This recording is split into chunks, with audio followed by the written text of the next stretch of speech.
دوستو آج ہم آپ کو ایک جنات کے جنازے کا بڑا ہی عجیب واقعہ سنانے والے ہیں اور یہ بھی بتانے والے ہیں کہ جناتوں کا کھانا کیا ہے، یعنی جنات کیا کھاتے اور پیتے ہیں۔ بہت ہی دلچسپ ویڈیو ہونے والی ہے جسے سن کر آپ بھی حیران رہ جائیں گے۔ یہ واقعہ بہت ہی پرانا ہے۔ کسی گاؤں میں ایک حاجی رہتے تھے۔ حاجی صاحب جن کو دین و دنیا کا بہت علم تھا اور سارا گاؤں آپ کے علم کی وجہ سے آپ کی بہت عزت کرتا تھا۔ بہت سے لوگ آپ سے علم حاصل کرتے، یہاں تک کہ لوگ اپنے بچوں کو آپ کے پاس دین کی تعلیم کے لیے بھیجا کرتے تاکہ بچے کچھ سیکھ سکیں۔ آپ بچوں کو صحابہ اور انبیاء کے واقعات سناتے تھے، ولیوں کے واقعات سنایا کرتے۔ مسجد کے قریب ہی ایک پیڑ تھا، آپ اس کے نیچے بیٹھتے اور گاؤں والوں کو علم سکھاتے رہتے۔ حاجی صاحب بہت نرم دل والے تھے اور کسی کے لیے دل میں بغض یا نفرت نہیں رکھتے تھے، اور نہ ہی ان کو اپنے علم پر کسی قسم کا کوئی غرور تھا۔ جب بھی کسی کو ان کی ضرورت پڑتی تو وہ فوراً حاضر ہو جاتے۔ آپ نے بہت سے لوگوں کے جنازے بھی پڑھائے تھے۔ جب کبھی آپ کو بلایا جاتا تو آپ بلا جھجک چلے جاتے۔ ایک رات آپ اپنے گھر میں آرام کر رہے تھے اور یہ سردیوں والی رات تھی۔ موسم بڑا ٹھنڈا تھا، ہر طرف سنسان تھی۔ اچانک آپ کو دروازے پر کسی نے آواز دی۔ آپ نے جا کر دروازہ کھولا تو دیکھا کہ سامنے سفید کپڑے میں نورانی شکل والا ایک شخص کھڑا تھا، اور اس شخص کے دائیں اور بائیں دو آدمی ہاتھ جوڑے کھڑے تھے۔ اس شخص نے آپ کو سلام کیا اور پھر بولا، کیا یہ حاجی صاحب کا گھر ہے؟ حاجی صاحب نے کہا، جی ہاں۔ تو وہ شخص کہنے لگا، میرے بھائی کا انتقال ہو گیا۔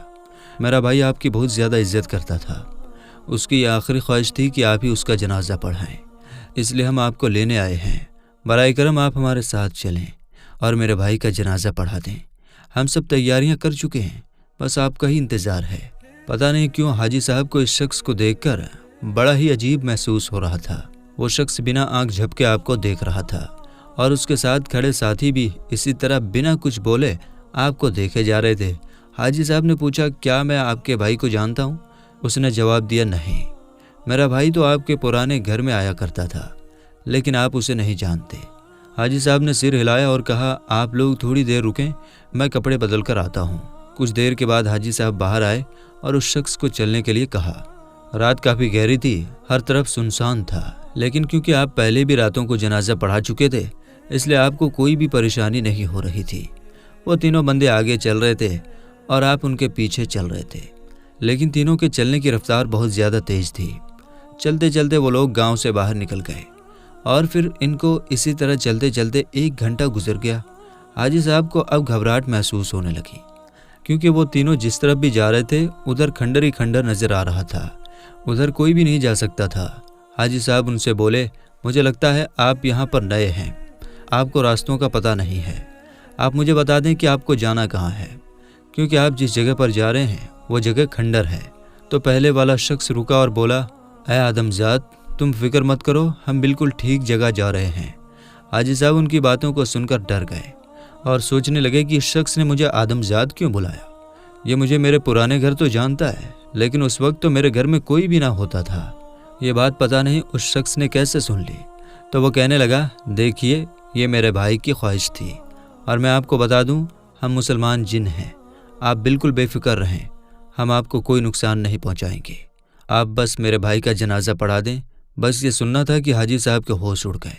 انہوں نے بمشکل اپنے آپ کو سنبھالا اور پھر ان کے ساتھ چلنے لگے۔ کچھ دیر بعد وہ ایک گھاٹی پر پہنچے، وہاں پر بہت سارے جنات صف میں کھڑے تھے، ان سب کے قد بہت زیادہ لمبے تھے۔ حاجی صاحب نے ان کی طرف نہیں دیکھا بلکہ سیدھا جا کر امامت کی نیت باندھ لی اور نماز جنازہ پڑھائی۔ نماز جنازہ کے بعد پہلے والا جن آپ کے پاس آیا اور آپ کا شکریہ ادا کیا اور ایک کوئلہ آپ کی ہتھیلی پر رکھ دیا اور کہا، یہ ہماری طرف سے آپ کے لیے تحفہ ہے۔ حاجی صاحب بہت گھبرائے ہوئے تھے۔ اس شخص نے پھر سے کہا، اب ہمیں چلنا چاہیے کیونکہ ہمیں بہت دور جانا ہے۔ حاجی صاحب اپنی منزل کی طرف چلنے لگے، اتنے میں انہیں پیچھے سے آواز آئی، اللہ حافظ۔ انہوں نے مڑ کر دیکھا تو وہاں پر کوئی نہیں تھا۔ اس کے بعد آپ کو ڈر لگنے لگا اور آپ کا جسم اتنی سخت ٹھنڈی میں بھی پسینہ پسینہ ہو گیا اور آپ وہیں پر بے ہوش ہو کر گر پڑے۔ جب آپ کو ہوش آیا تو آپ نے خود کو اپنے گھر میں پایا۔ گھر والے آپ کے آس پاس جمع ہو گئے۔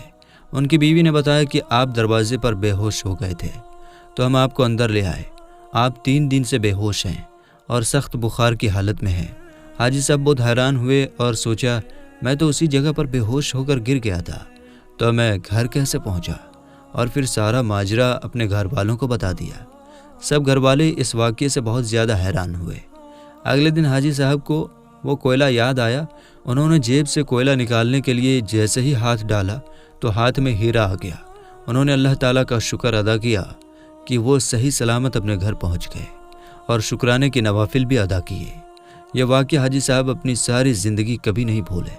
دوستو، اکثر لوگ کہتے ہیں کہ یہ واقعہ سچا ہے اور یہ واقعہ ایک پرانے رسالے سے لیا گیا ہے، تو ہم نے سوچا کہ کیوں نہ آپ لوگوں کو بھی یہ واقعہ سنایا جائے۔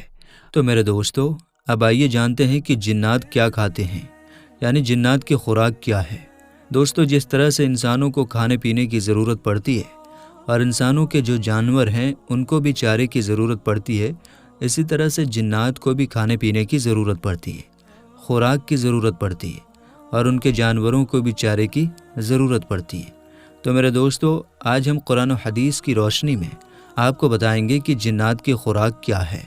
دوستو، بخاری شریف کی حدیث ہے، حضرت ابو ہریرہ رضی اللہ تعالی عنہ بیان فرماتے ہیں کہ نبی کریم صلی اللہ تعالی علیہ وسلم نے مجھ سے ارشاد فرمایا کہ مجھے استنجا کی حاجت ہے، کچھ پتھر کا انتظام کیجیے، لیکن ہڈی یا لید نہ لے کر آنا۔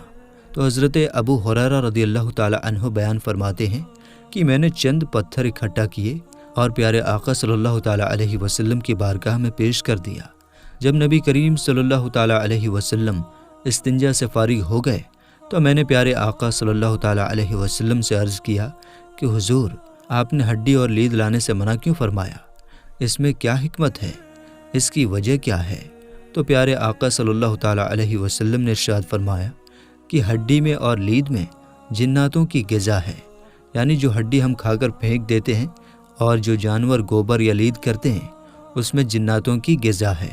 اور ایک مرتبہ میرے پاس جناتوں کا ایک گروہ آیا، ایک جماعت آئی اور وہ لوگ بہت نیک تھے، یعنی وہ جنات بہت نیک تھے۔ انہوں نے مجھ سے اپنی خوراک طلب کی، یعنی اپنے لیے کچھ کھانے کے لیے مانگا۔ تو میں نے رب تعالیٰ کی بارگاہ میں دعا کی کہ اے اللہ، ہڈی میں اور لید میں ان کے لیے غذا عطا فرما دے۔ جب بھی یہ کسی ہڈی یا لید کے پاس سے گزرے تو اس میں اپنی غذا پائیں، اپنا کھانا پائیں۔ تو جب کوئی جنات کسی ہڈی کے پاس سے گزرتا ہے تو اس میں اپنی غذا پاتا ہے۔ اسی طرح سے جانور جو جناتوں کے جانور ہیں وہ لید میں اپنا چارہ پاتے ہیں۔ ایک اور روایت میں موجود ہے کہ حضرت جابر بن عبداللہ رضی اللہ تعالی عنہ بیان کرتے ہیں کہ نبی کریم صلی اللہ تعالی علیہ وسلم کی بارگاہ میں ایک سانپ حاضر ہوا اور پیارے آقا صلی اللہ تعالی علیہ وسلم کے کان مبارک کے پاس اپنے جبڑوں کو کھول کر کچھ عرض کرنے لگا۔ تو نبی کریم صلی اللہ تعالی علیہ وسلم نے اس سے کہا ٹھیک ہے۔ جب وہ وہاں سے چلا گیا تو حضرت جابر رضی اللہ تعالی عنہ فرماتے ہیں کہ میں نے پیارے آقا صلی اللہ تعالی علیہ وسلم سے عرض کیا کہ یہ کیا کہہ رہا تھا؟ تو پیارے آقا صلی اللہ تعالی علیہ وسلم نے ارشاد فرمایا کہ تم جانتے ہو یہ کون تھا؟ یہ جنات تھا، اور یہ مجھ سے کہہ رہا تھا کہ اپنے قوم کو حکم فرمائیے کہ ہڈی یا لید کو استنجے کے لیے استعمال نہ کیا کریں، کیونکہ اس میں ہماری غذا ہے۔ تو میرے دوستو، خلاصہ یہی ہے کہ ہڈی اور لید میں جنات اور ان کے جانوروں کی غذا ہے، یعنی جب بھی کوئی جنات ہڈی کے پاس سے گزرتا ہے تو وہ اس میں اپنی غذا پاتا ہے اور اس ہڈی میں گوشت آ جاتا ہے۔ اسی طرح سے جب جنات لید کے پاس سے گزرتا ہے، یعنی ان کے جانور، تو اس میں اپنا ہرا چارہ پاتے ہیں۔ تو میرے دوستو، یہی ہے اللہ تبارک و تعالیٰ کی قدرت۔ امید ہے ویڈیو آپ کو پسند آئی ہوگی۔ اگر پسند آئی ہے تو اپنے دوستوں احبابوں میں زیادہ سے زیادہ شیئر کیجیے، ہماری ویڈیو کو لائک کیجیے، اور چینل پر نئے آئے ہیں تو سبسکرائب کر لیجیے، اور ساتھ ہی لگے بیل آئیکن کو ضرور پریس کیجیے۔ انشاءاللہ پھر ملاقات ہوگی آپ سے ایک نئی ویڈیو کے ساتھ۔ تب تک کے لیے آپ اپنا اور اپنوں کا بہت زیادہ خیال رکھیے۔ السلام علیکم، اللہ حافظ۔